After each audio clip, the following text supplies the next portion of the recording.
সারা দেশে সরকার বেকার যুবকদের বিভিন্ন প্রশিক্ষণের মাধ্যমে কর্মসংস্থানের সৃষ্টি করেছে বলে জানিয়েছেন যুব ও ক্রীড়া প্রতিমন্ত্রী আমিনুল হক।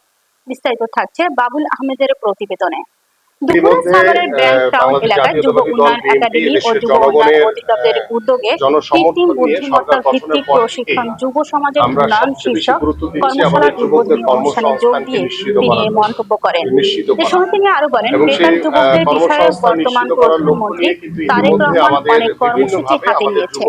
মোবাইলের মাধ্যমে প্রশিক্ষণ দিয়ে তাদেরকে স্বাবলম্বীভাবে গড়ে তোলা হবে। আগামীর ভবিষ্যৎ যেন নতুন কিছু পায়, সেজন্য সরকার নানা পদক্ষেপ হাতে নিয়েছে বলেও বলেন তিনি।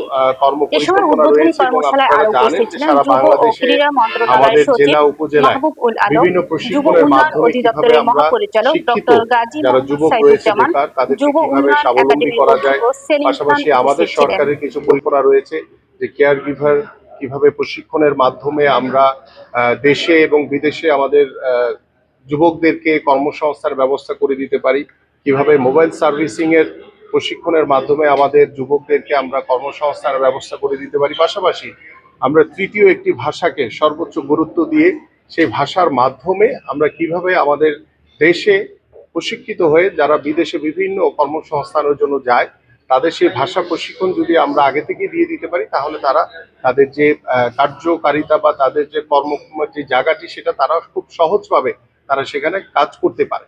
তো সবকিছু মিলিয়ে আমাদের যুবকদের কর্মসংস্থান এবং যুবকদেরকে স্বাবলম্বী করা এবং যুবকদেরকে বিভিন্ন খেলাধুলা থেকে শুরু করে সাংস্কৃতিক অঙ্গন এবং প্রশিক্ষণের মাধ্যমে তাদেরকে ব্যস্ত রেখে যাতে আমরা সমাজের যে সমস্যাগুলো রয়েছে সেই সমস্যাগুলো দূরে রেখে আমরা আমাদের যুবকদেরকে স্বাবলম্বী করে তাদের কর্মসংস্থান ভবিষ্যতে ইনশাল্লাহ নিশ্চিত করব।